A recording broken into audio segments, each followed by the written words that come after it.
국내 수입차 시장이 빠르게 확장되는 가운데 실제 소비자들이 체감하는 유지비 부담은 그 성장 속도만큼이나 가파르게 높아지고 있다.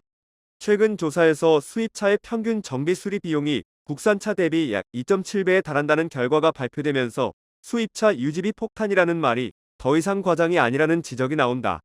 고급 브랜드의 인기가 상승하면서 시장 규모는 커졌지만 소비자들이 겪는 AS 비용 상승과 서비스 만족도 하락은 심각한 수준이다.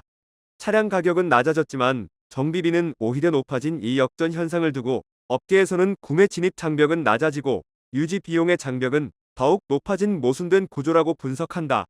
수입차 정비비가 국산과 큰 격차를 보이는 가장 큰 이유는 부품 공급 구조의 차이에서 비롯된다. 국산차는 국내 생산 기반이 탄탄해 부품 단가를 낮출 수 있는 반면 수입차는 대부분의 부품을 해외에서 들여와야 한다. 운송기간, 물류 비용, 세금, 환율 변동까지 더해지며 최종 소비자 가격이 자연스럽게 올라간다. 특히 최근 몇 년간 글로벌 공급망 불안이 지속되면서 수입차 부품 지연이 잦아졌고 이에 따라 정비 예약 대기 기간이 길어지면서 시간 비용 역시 소비자의 부담으로 전가되고 있다. 일부 브랜드의 경우 단순 센서 교체조차도 해외에서 부품을 주문해야 해 한 달 이상 차량을 맡겨야 하는 사례도 적지 않다. 또 다른 문제는 정비 인력 부족과 서비스 인프라의 한계다. 국내에 등록된 수입차는 매년 큰 폭으로 증가하고 있지만 정비 인력과 직영 서비스 센터 수는 그 속도를 따라가지 못하고 있다. 이로 인해 센터 간 경쟁이 제한적이고 자연스럽게 정비 단가가 높은 수준에서 유지되는 구조가 만들어졌다. 국산차 직영센터가 촘촘하게 분포해 있는 것과 달리 수입차는 지역에 따라 가까운 공식 센터가 아예 없거나 예약이 수주씩 밀리는 경우가 흔하다. 소비자가 선택할 수 있는 정비 옵션이 적다 보니 가격 협상력도 제한되는 셈이다.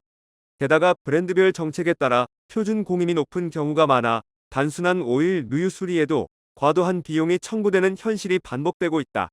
정비비 부담에도 불구하고 완성차 브랜드가 제공하는 AS 만족도는 소비자 기대에 미치지 못하고 있다.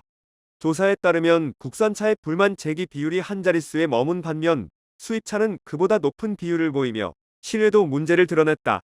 일부 브랜드는 진단비와 점검비 명목으로 추가 비용을 청구하고 정비 과정에서 사용된 소모품 공임 비용이 과도하게 부과된 사례도 제기되면서 소비자 불신이 커졌다.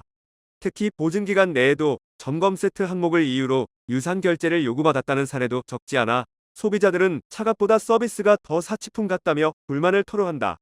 전문가들은 국내 소비자들의 소비 수준은 이미 글로벌 시장과 동일한 수준이지만 브랜드의 서비스 수준은 여전히 뒤처져 있다고 지적한다. 이와 같은 문제들이 누적되면서 소비자들은 수입차 구매를 결정하기 전 단순 가격표 이상의 요소들을 꼼꼼히 따져보고 있다. 유지비, 부품 수급 안정성, 브랜드의 AS 네트워크, 보증기간 정책 등 다양한 요인이 구매 결정의 핵심 항목으로 떠오른 것이다. 전문가들은 수입차를 구매할 때는 차량 가격보다 5년간 예상 유지비를 기준으로 판단해야 한다며 특히 운행량이 많거나 잦은 소모품 교환이 필요한 소비자라면 브랜드별 정비비 편차를 반드시 확인해야 한다고 조언한다. 수입차 시장이 확대되는 만큼 지속 가능한 소비 환경을 만들기 위해서는 제조사와 딜러사가 한국 소비자 특성에 맞춘 서비스 인프라 확충과 현실적인 비용 체계를 구축해야 한다는 목소리가 커지고 있다. 구독과 좋아요 그리고 알림 설정하셔서 매주 자동차에 대한 다양한 설명 들어보시고 설명 영상뿐만 아니라 화물차 계약 영상, 매매 영상 다양하게 있으며 디젤 트럭 어플을 통해 화물차, 영업용 번호판, 최고가 견적 실시간으로 받을 수 있으니 많은 관심 부탁드립니다.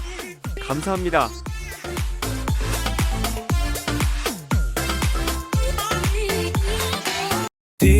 디지털 톡 중고 트럭은 디지털 톡 노란 넘버는 디지털 톡 주소 면허는 디지털 톡 트럭 상담은 디지털 톡 상담 문의는 1644-9779 상담 문의